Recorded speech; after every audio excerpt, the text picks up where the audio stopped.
दोस्तों आज की इस वीडियो में हम बात करने वाले हैं शादी विवाह अनुदान योजना के बारे में। शादी विवाह अनुदान योजना उत्तर प्रदेश सरकार के द्वारा चलाई जाने वाली एक योजना है। इस योजना के अंतर्गत सभी गरीब परिवारों को 51,000 रुपए की आर्थिक राशि सरकार की तरफ से दी जाती है।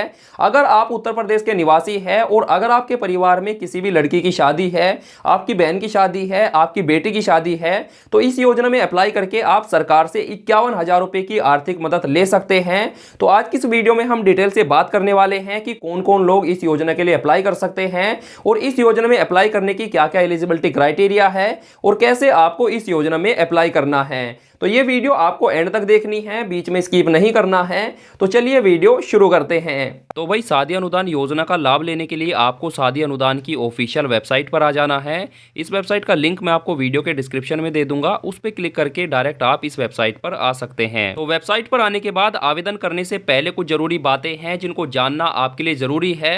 अगर आप चाहते हैं कि इस योजना का लाभ लेने में आपको कोई भी प्रॉब्लम ना आए तो यहाँ पे कुछ 3-4 पॉइंट दिए गए हैं, इनको एक बार आपको ध्यान से समझ लेना है। तो यहाँ पे सबसे पहले पॉइंट में आपको बताया गया है कि जो भी फोटो आप अपलोड करोगे उसकी जो मैक्सिमम साइज है वो 20 KB से ज़्यादा नहीं होनी चाहिए और उसका जो फॉर्मेट है वो केवल JPG होना चाहिए। उसके बाद अगले पॉइंट में आपको बताया गया है कि जो भी पहचान पत्र या फिर पासबुक या फिर आय प्रमाण पत्र या फिर जाति प्रमाण पत्र आप अपलोड करोगे उसकी जो मैक्सिमम साइज है वो 40 KB से ज़्यादा नहीं होनी चाहिए और उसका जो फॉर्मेट है वो केवल PDF होना चाहिए। उसके बाद यहाँ पे अगले पॉइंट में आपको बताया गया है कि फॉर्म को फिल करने के बाद उसका एक प्रिंट आउट आपको निकाल लेना है और जो भी फॉर्म के साथ में आपने अपने डॉक्यूमेंट को अपलोड किया है उन सभी डॉक्यूमेंट की एक एक फोटोकॉपी आपको लेनी है और इन सभी डॉक्यूमेंट को आपको 30 दिनों के अंदर अंदर अपनी समाज कल्याण विभाग अधिकारी के पास में जमा कराना जरूरी है। यानी कि जो भी फॉर्म आप फिल करोगे उसके साथ में जो भी डॉक्यूमेंट आप अपनी अपलोड करोगे उन सभी डॉक्यूमेंट की एक एक फोटोकॉपी आपको लेनी है और 30 दिनों के अंदर अंदर आपको अपने समाज कल्याण विभाग अधिकारी के पास में जमा करानी है। उसके बाद दोस्तों यहाँ पे अगले पॉइंट में आपको बताया गया है कि अगर आपका अकाउंट जिला सहकारी बैंक में है तो जिला सहकारी बैंक के जितने भी खाते हैं वो सभी इसके लिए मान्य नहीं होंगे।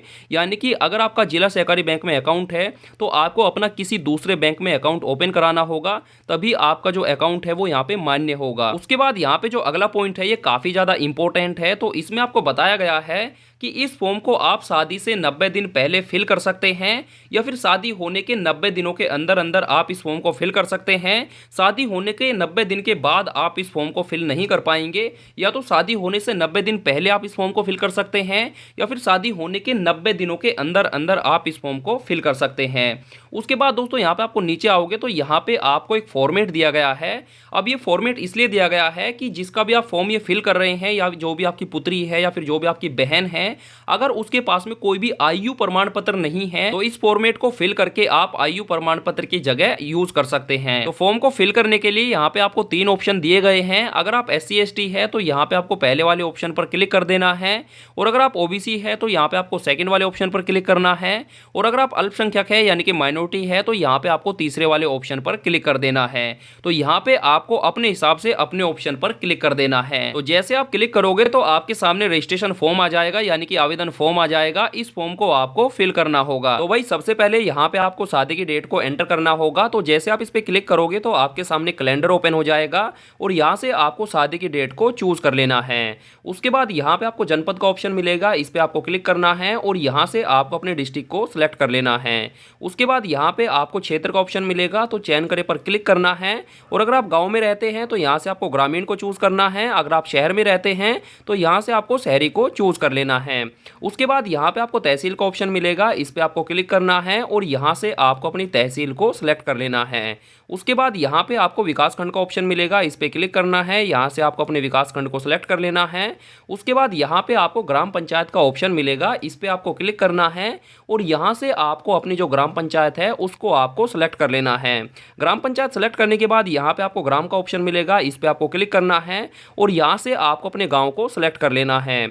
उसके बाद दोस्तों यहाँ पे आपको स्थायी पते का एक ऑप्शन मिलेगा, तो यहाँ पे आपको स्थायी पते को एंटर करना है। जो भी पुत्री है जिसकी शादी है उसका परमानेंट एड्रेस यहाँ पे आपको एंटर कर देना है। उसके बाद यहाँ पे आपको उसका पिन कोड एंटर कर देना है, लेकिन ये मैंडेटरी नहीं है। उसके बाद दोस्तों यहाँ पे आपको आवेदक का फोटो अपलोड करना होगा। अब दोस्तों यहाँ पे आपको एक बात का ध्यान रखना है, यहाँ पे आपको पुत्री का फोटो अपलोड नहीं करना है, यानी कि जिसकी शादी है उसका फोटो यहाँ पे आपको अपलोड नहीं करना है। यहाँ पे आपको आवेदक का फोटो अपलोड करना है, यानी कि जो आवेदन कर रहा है उसका फोटो आपको यहाँ पे अपलोड करना है। अब आवेदनकर्ता उसका पिताजी भी हो सकता है, यानी कि लड़की का पिताजी भी हो सकता है, भाई भी हो सकता है और माताजी भी हो सकती है। तो यहाँ पे आपको आवेदक के फोटो को अपलोड करना है। फोटो को अपलोड करने के लिए यहाँ पे आपको चूज फाइल का एक ऑप्शन मिलेगा, इस पे क्लिक करके आपको आवेदक के फोटो को अपलोड कर देना है। अब आवेदक के फोटो को अपलोड करने के बाद अब यहाँ पे आपको पुत्री का एक फोटो अपलोड करना होगा, यानी कि जिसकी शादी है, जो वधू है, उसका एक पासपोर्ट साइज फोटो आपको अपलोड कर देना है। फोटो को अपलोड करने के बाद यहाँ पे आपको आवेदक का नाम एंटर करना है, यानी कि जो भी आवेदन करता है उसका नाम आपको यहाँ पे एंटर कर देना है। उसके बाद यहाँ पे आपको पुत्री का नाम एंटर करना है। उसके बाद आपको नीचे आ जाना है। अब यहाँ पे आपको वर्ग का एक ऑप्शन मिलेगा, इस पे आपको क्लिक करना है और यहाँ से आपको अपने वर्ग को सिलेक्ट कर लेना है। उसके बाद यहाँ पे आपको जाति का ऑप्शन मिलेगा, इस पे आपको क्लिक करना है और यहाँ से आपको अपनी जाति को सिलेक्ट कर लेना है। उसके बाद यहाँ पे आपको जाति प्रमाण पत्र संख्या को एंटर करना होगा, यानी कि जो पुत्री है, जिसकी शादी है, उसका जाति प्रमाण पत्र संख्या यहाँ पे आपको एंटर कर देनी है। अब जाति प्रमाण पत्र संख्या आपको पुत्री का जो जाति सर्टिफिकेट है, यानी कि जो कास्ट सर्टिफिकेट है, उसके ऊपर आपको दिख जाएगी, तो उसको आपको यहाँ पे एंटर कर देना है। अब दोस्तों यहाँ पे आपको एक पहचान पत्र की फोटोकॉपी को अपलोड करना होगा। अब यहाँ पे आपको पुत्री की पहचान पत्र की फोटोकॉपी को अपलोड करना है, ना कि आवेदक की।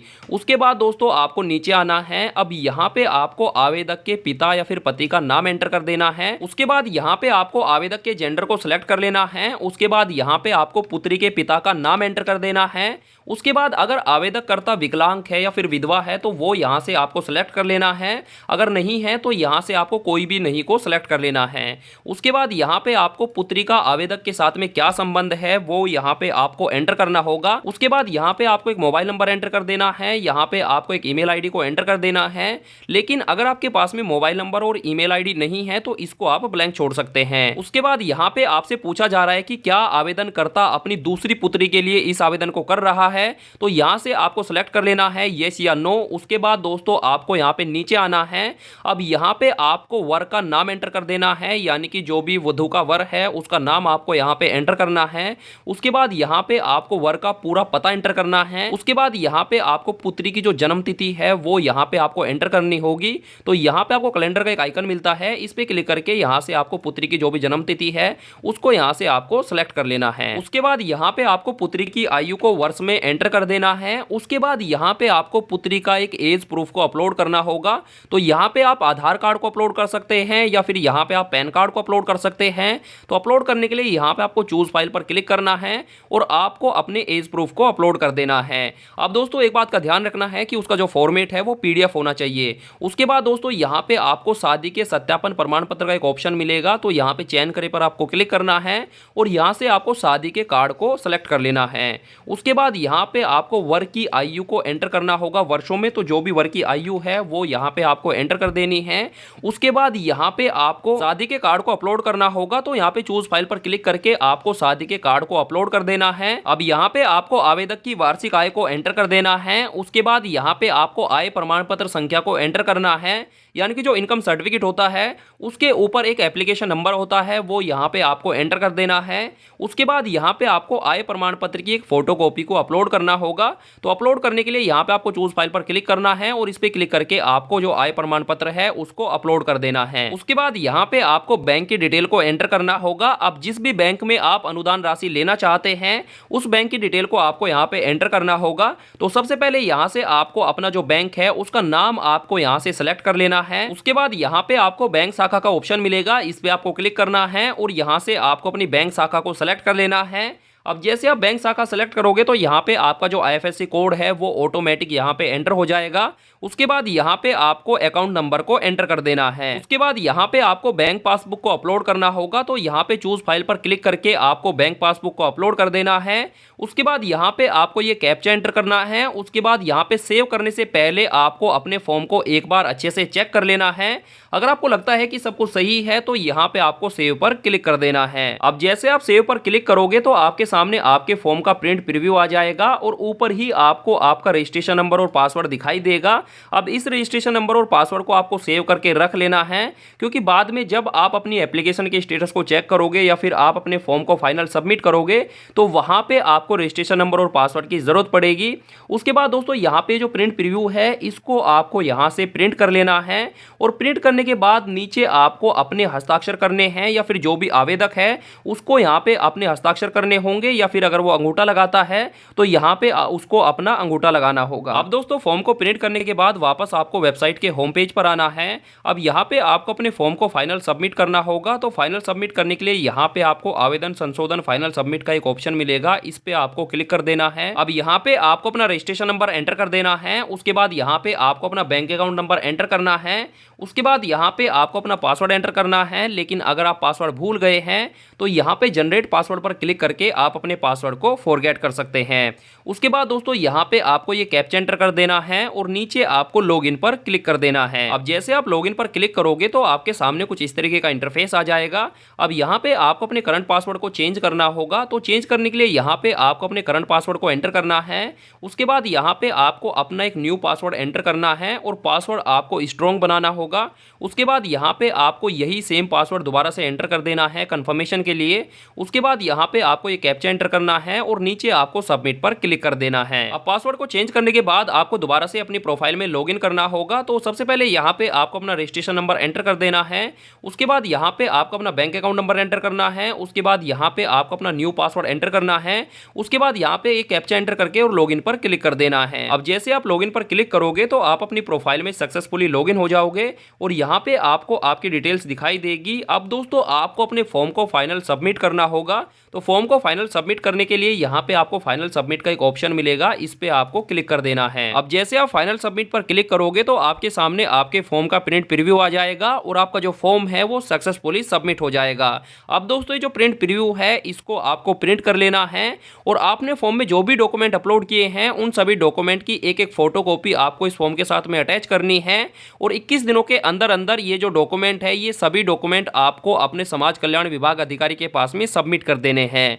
अगर आप 21 दिनों के अंदर अंदर इन फॉर्म को सबमिट नहीं करते हैं तो फिर आपकी जो एप्लीकेशन है वो रिजेक्ट हो जाएगी। अब अगर आप अपनी एप्लीकेशन के स्टेटस को चेक करना चाहते हैं तो यहाँ पे आपको आवेदन पत्र की स्थिति का एक ऑप्शन मिलेगा, इस पे आपको क्लिक कर देना है। अब दोस्तों आपको अपनी प्रोफाइल में लॉगिन करना होगा। तो यहाँ पे आपको डिटेल को एंटर करके अपनी प्रोफाइल में लॉगिन कर लेना है और वहां पे आपको स्टेटस का एक ऑप्शन मिलेगा, इस पे क्लिक करके आप अपनी एप्लीकेशन के स्टेटस को चेक कर सकते हैं। तो दोस्तों इस तरीके से आप इस योजना के लिए अप्लाई कर सकते हैं। आशा करता हूं कि ये वीडियो आपको काफी पसंद आई होगी।